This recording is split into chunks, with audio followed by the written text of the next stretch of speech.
Morning first year. आज हम plant pathology का इम्पॉर्टेंट पार्ट पढ़ रहे हैं। डिजीज़ के बीच में मैंने आपको फंजाई के डिजीज़ पढ़ा रही हूँ, जिसमें मैंने आपको अभी पेजाइजा पढ़ाया है। उसके बीच में कुछ सिम्टम्स ऑफ प्लांट डिजीज़ पढ़ा रही हूँ, क्योंकि जब हम आगे चलेंगे और एग्रीकल्चर वगैरह पढ़ेंगे तो कुछ डिजीज़ के बारे में आपको पता होना चाहिए कि किस तरह के डिजीज़ प्लांट में होती हैं, उनको कैसे आइडेंटिफाई करते हैं। ठीक है, तो आज हम थोड़ा उनसे डिजीज़ से हट के symptoms of disease in plant पढ़ने जा रहे हैं। सिम्टम्स की डेफिनेशन क्या होती है? अगर आप सिंपल भाषा में बोलेंगे भी, किसी भी तरह की अबनॉर्मलिटी अगर दिखाई दे रही है या किसी वजह से कोई ग्रोथ या डेवलपमेंट हो गया है या किसी तरह से ग्रोथ नहीं हो पा रही है, कोई इस तरह का पैरासाइट है, कोई फंजाई है, अगर इस तरह के सिम्टम्स दिखाई दे रहे हैं प्लांट में, तो हम उसको कहेंगे सिम्टम्स ऑफ डिजीज़ प्लांट। ठीक है, symptoms are the result of effects made by the pathogen से हो सकते हैं, किसी एक्स्ट्रा ग्रोथ से हो सकते हैं या ग्रोथ ना होने के कारण भी हो सकते हैं। तो जैसे एग्जांपल क्या है? Damage of tissue on production, किसी का टिश्यू और डैमेज हो गया हो, या मेटाबॉलिक एक्टिविटीज़ बहुत ज़्यादा हो रही हो, या फूड का एब्जॉर्प्शन नहीं हो पा रहा हो, या उसके ऊपर कोई पैरासाइट हो। ठीक है, इसको हम 3 कैटेगरी में बांटते हैं और इन तीनों को आप ध्यान रखिएगा। आप एग्ज़ाम में इससे रिलेटेड 2 क्वेश्चन ज़रूर देखेंगे। एक तो आपके फिर 1 वर्ड वाले में और एक आपका डिफ़ाइन करने में कि डिजीज़ की कोई भी एक डिजीज़ को डिफ़ाइन करिए। तो इन तीनों के डिफरेंस और इन तीनों के सिम्टम्स अच्छे से याद कर लीजिए, क्योंकि आने वाले जो भी डिजीज़ हम पढ़ेंगे प्लांट पैथोलॉजी में, उन सब में ये सिम्टम्स दिखाई देंगे। तो अगर आप देखेंगे तो आसानी से आइडेंटिफाई कर पाएंगे कि कौन सी है। ठीक है, मेन 3 सिम्टम्स की बात कर रही हूँ मैं यहाँ पे। पहला है हाइपरट्रॉफी एंड हाइपरप्लेसिया। ठीक है, दूसरा है नेक्रोसिस और तीसरा है हाइपोप्लासिया। ऊपर है हाइपरप्लासिया और नीचे हाइपोप्लासिया। ठीक है, hyperplasia, necrosis and hypoplasia, in 3 symptoms के बारे में पढ़ने जा रहे हैं। सबसे पहले हम नेक्रोसिस को देखेंगे। नेक्रोसिस में देखिए इस तरह की लीव्स के ऊपर सिम्टम्स दिखाई देते हैं। नेक्रोसिस में क्या होती है? पत्तियां जली हुई सी दिखाई देने लगती हैं, पैचेस होते हैं। ये किस वजह से होता है? Due to the death of the cell और टिश्यू। जब बहुत तेज़ी से सेल्स और टिश्यू की डेथ होने लगती है पत्तियों में, तो इस तरीके से पत्तियों में, जो अभी आप देखेंगे ना, बहुत ज़्यादा गर्मी के टाइम में भी पत्तियां झुलस जाती हैं, जिसको हम हिंदी में बोलते हैं कि झुलस गई है, जल गई है। तो वो क्या कारण होता है? Due to the necrosis. और नेक्रोसिस किस वजह से होता है? जब टेम्परेचर बहुत ज़्यादा होता है या टेम्परेचर बहुत कम होता है, तो पत्तियां उस वजह से झुलस जाती हैं, या लो टेम्परेचर में उनमें पूरी तरह से क्लोरोसिस नहीं हो पाता, तो उसमें नेक्रोसिस के सिम्टम्स दिखाई देते हैं। नेक्रोसिस के फिर फर्दर सिम्टम्स इसमें इंक्लूड होते हैं, वो मैं अभी नहीं कर रही हूँ। पहले हम मेजर 3 चीज़ें पढ़ रहे हैं। तो नेक्रोसिस का मतलब क्या हो गया? डेथ ऑफ द टिश्यूज़ और सेल। और क्यों होगा? Due to the high temperature और due to the low temperature. यही मैंने बताया, fast death of the cells result of very high and very low temperature की वजह से होता है, जिससे कि सेल्स और ऑर्गन सेल्स की डेथ हो जाती है। जैसे ये लीफ देखिए, सोयाबीन की है, इसमें क्या वेन्स में पाया जा रहा है, तो इसको बोलेंगे सोयाबीन वेन नेक्रोसिस डिजीजेस, क्योंकि ये किस में पाई जा रही है? वेन में। पर सिम्टम्स बिल्कुल सेम ही है, जैसे मैंने आपको बताया जो गर्मियों में झुलसी हुई पत्तियां हम देखते हैं, या ये देखिए डेथ ऑफ नेक्रोसिस सेल्स। ध्यान से देखिए इन पत्तियों में किस तरीके से नेक्रोसिस हो गया, वो जल गई है ड्यू टू द इंक्रीज, क्यों इस वजह से, due to the death of the cells और टिश्यूज़, उसको हम कहते हैं नेक्रोसिस। इस तरीके के सिम्टम्स दिखाई देते हैं, वो नेक्रोसिस के कारण है। क्यों होता है? देखिए एक सिंपल सेल है, ठीक है, एक नॉर्मल सेल ऊपर दिखाई गई है।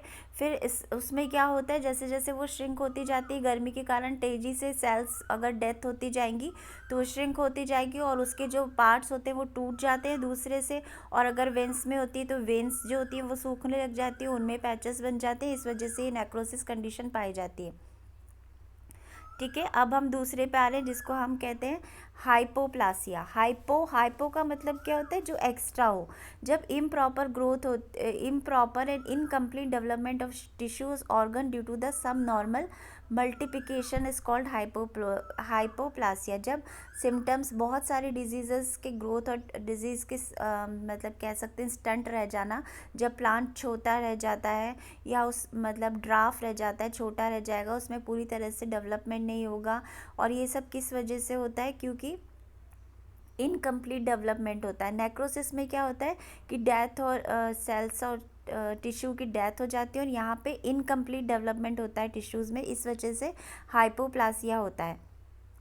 हाइपोप्लासिया की वजह से बड़े अजीब से फॉर्मेशन ऑफ टिश्यूज़ दिखाई देने फॉर्मेशन ऑफ सेल्स और टिश्यूज़ दिखाई देने लगते हैं। इसकी वजह से डिस्कलरेशन हो जाता है, यानी पत्तियां ग्रीन कलर की नहीं रह पाती। स्टंटिंग ग्रोथ, प्लांट में ग्रोथ नहीं होती है। And some symptoms which are included in, और भी कई सिम्टम्स हैं जिनको हम इसमें इंक्लूड नहीं कर रहे हैं। तो एक ये देखिए, इस तरह की जब एक्स्ट्रा ग्रोथ दिखाई देने लग जाती है पत्तियों में, तो ये क्या कारण है?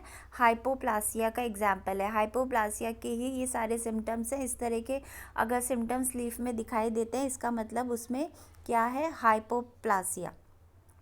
ये देखिए, बाहर से देखने पे आपको पता चलेगा हाइपोप्लासिया है, जिसकी वजह से सब नॉर्मल मल्टीप्लिकेशन हो, बहुत तेज़ी से मल्टीप्लिकेशन होता है, तो उसको हम हाइपोप्लासिया कहते हैं। जिसकी वजह से पौधे जो होते हैं स्टंट रह जाते हैं, उनकी पूरी तरह ग्रोथ नहीं हो पाती और इस तरीके से पत्तियों में दिखाई देता है।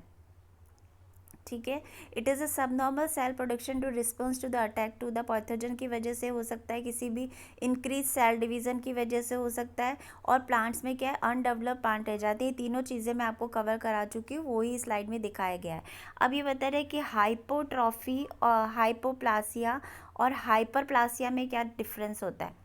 ठीक है। अभी जब हमने अभी पढ़ा नहीं है अभी हाइपरप्लासिया, जब आप पढ़ लेंगे तो आपको समझ में आएगा कि हाइपोप्लासिया और हाइपरप्लासिया में क्या डिफरेंस होता है। हाइपो में ध्यान रखिएगा कि बहुत तेज़ी से मल्टीप्लिकेशन हो रहे हैं, जैसे नीचे वाले बहुत सारे दिखाई दे रहे हैं ना सेल, बहुत सारे सेल बन गए, तो वो तो है हाइपोप्लासिया। ठीक है, यही डिफरेंस ही दिखाया गया है। हाइपरप्लासिया और हाइपरट्रॉफी भी कहते हैं। हाइपरट्रॉफी या हाइपरप्लासिया एक ही बात होती है। उसी के सिम्टम्स बताएं, वो मैंने अभी दिखाया नहीं आपको। ये देखिए, ये है हाइपरट्रॉफी और हाइपोप्लासिया। ठीक है। हाइपरट्रॉफी का मतलब होता है अबनॉर्मल इनलार्ज इन साइज, जो उसका साइज़ होता है ना वो बहुत तेज़ी से बढ़ने लग जाता है, उसको हम कहते हैं हाइपरट्रॉफी। आप ये कहते हैं जब मुझे ट्रॉफी कब मिलेगी? मुझे जब मैं बहुत अबनॉर्मल कोई काम करूँगी तब। तो बस यही है कि प्लांट में जब कोई अबनॉर्मल ग्रोथ होती है तो उसको हाइपरट्रॉफी कहते हैं। और हाइपरप्लासिया क्या होता है? जब उसके सेल्स में अबनॉर्मल इंक्रीज होने लग जाता है। ट्रॉफी कब होती है? जब उसका साइज़ बढ़ता है। और हाइपरप्लासिया कब होता है? जब उसके नंबर ऑफ सेल्स बढ़ जाते हैं। ठीक है, नंबर ऑफ सेल्स बढ़ जाएंगे तब हाइपरप्लासिया होगा। लीफ कर्ल जो होता है वो इसी का एक एग्जाम्पल है, इसीलिए यहाँ पर ये डिफरेंस दिखाया गया है कि अगर हाइपरट्रॉफी है तो इस तरीके से होगा। हाइपरट्रॉफी और हाइपरप्लासिया में डिफरेंस यहाँ दिखाया गया, पर ये इतना क्लियरली नहीं है, तो मैं आपको दोबारा अगली वाली स्लाइड में बताती हूँ। और इसके मॉर्फोलॉजिकल जो हम कंप्लीट कर चुके हैं उसी का ही बताया गया कि डेथ ऑफ द प्लांट्स है, जो कि इंक्रीज होने से होता है। ज़्यादातर क्वेश्चन आपका, आप ये समझिए कि आप अपने एग्जाम में एक नेक्रोसिस का क्वेश्चन तो देखेंगे ही।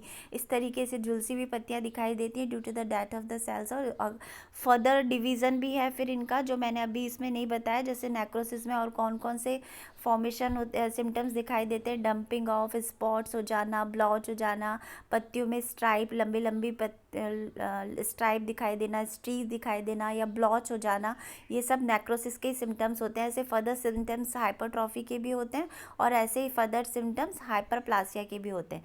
तो ठीक है, यहाँ पर मैं ये दिखा रही थी कि हाइपरप्लासिया में तो क्या होगा कि ग्रोथ बहुत तेज़ी से, मतलब फर्दर मल्टीप्लिकेशन होता है इसमें तो। और हाइपरट्रॉफिस में क्या होता है? एनलार्ज होता है। तभी देखिए ऊपर वाली जो सेल्स है वो तो बड़ी बड़ी आपको दिखाई दे रही हैं। सबसे ऊपर सबसे पहले एक नॉर्मल सेल है, उसके हाइपरट्रॉफी मतलब वो एनलार्ज हो गया, उसका साइज़ बड़ा हो गया, इसलिए उसको ट्रॉफी मिल रही है, तो वो हाइपरट्रॉफी हो गया। नीचे हाइपरप्लासिया हो गया, हाइपरप्लासिया हो गया। हाइपोप्लासिया क्या मतलब? वो बहुत तेज़ी से मल्टीप्लाई कर रहे हैं। ये डिफरेंस होता है हाइपरट्रॉफी और हाइपोप्लासिया में। और हाइपरप्लासिया में क्या होता है? नंबर ऑफ द सेल्स बहुत बढ़ जाते हैं, जिससे वो कर्ल हो जाते हैं।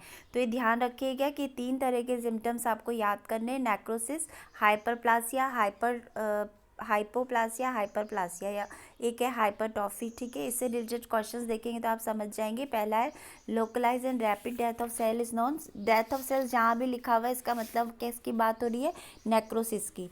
Name the basic groups of, फिर है next question, naming necrosis, then naming the, इसमें कुछ स्पेलिंग मिस्टेक है, naming the basic group of disease on the basis of the system. Symptoms के हिसाब से उसको आइडेंटिफाई करना है। कुछ इसमें स्पेलिंग मिस्टेक है तो मैं भी आपको बताती हूँ कि क्या है। देन नेक्स्ट वन है name 2 type of necrosis. Necrosis के आपके 2 तरीके बताने, तो आप कोई सी भी बता सकते हो, जैसे मैंने आपको बताया, क्योंकि हर डिजीज़ को हम आगे फर्दर डिवाइड कर रहे हैं, तो फिर ये हो जाएगा। Then name what is mean by hypoplasia, वो मैं आपको बता ही चुकी हूँ, तो एक बार इसको डिटेल से पढ़ लीजिए सिम्टम्स को। ये प्लांट पैथोलॉजी में दिया हुआ है। So have a good day ahead. Thank you.